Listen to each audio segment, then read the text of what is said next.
I always liked to play Kelly's. I just felt that Kelly's was a hip, kind of happening place. And I understand people still go by and say, that used to be Mr. Kelly's. For Chicagoans, even people from out of town, that was the place to go when you went to Chicago. Mr. Kelly's was everything: jazz, music, and comedians. Mr. Kelly's identified Chicago.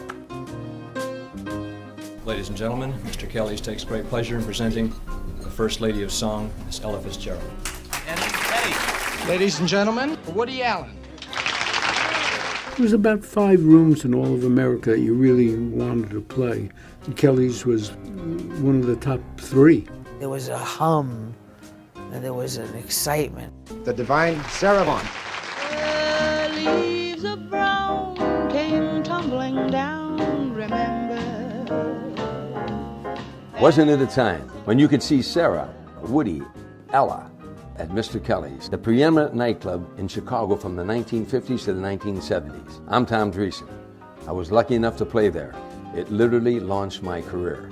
Both Tom and I think that was the thing that gave us our first sense of, we can do this. We can do this. This is the big time. Kelly's was the hottest venue in the nightlife universe, and it revolutionized American entertainment. Kelly's was the second venue in the nightclub empire of brothers George and Oscar Marienthal, along with the renowned London House, known for the top jazz entertainment and the Happy Medium Theater. Not only did the brothers smash color and gender barriers, they launched the careers of the greatest stand-up comedians, musicians, singers, and jazz talent of the 20th century at their legendary nightclub on Chicago's iconic Rush Street. Downtown, the race is mixed. I mean, there were no issues. Kelly's drew the in crowd. It had been famous for having a lot of hip clubs where young iconoclastic political comics and smart jazz singers appeared. There was a definite connection between the classiest comedy management in New York and the classiest club in Chicago. Just a jackknife has McHeath dear. To be a hit at Mr. Kelly's, I mean, that's what it's all about. When you came to Mr. Kelly's, you were in rarefied air. The management was great. George and Oscar, they were these iconic type figures. Just about everybody had work at Kelly's made it, you know. I hate to see any baseball player having troubles, because that's a great sport for my people. That is the only sport in the world where a Negro can shake a stick at a white man and won't start no riot.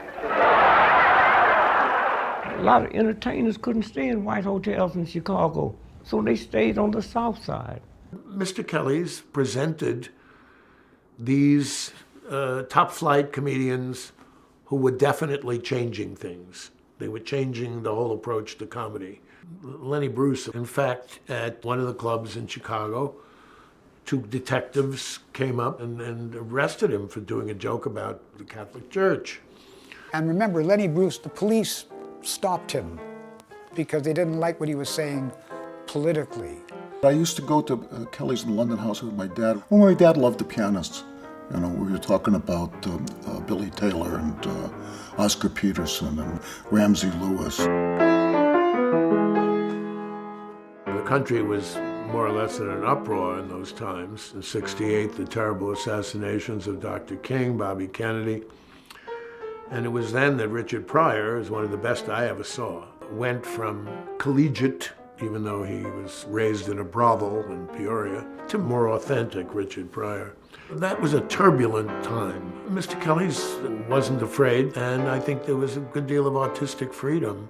Most of the artists were the beginning of their careers. She wasn't Barbra Streisand yet. Oh, my life is just a spell, but I don't care. I like doing stand-up comedy, and Kelly's was one of the best places to do it. It has all these stories and more. It was recorded live in Chicago.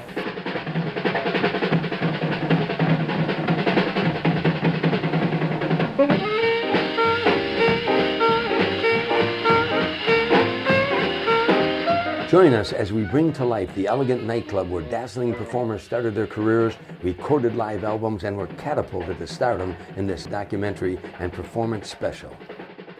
It's so valuable to have a record of what Mr. Kelly's was.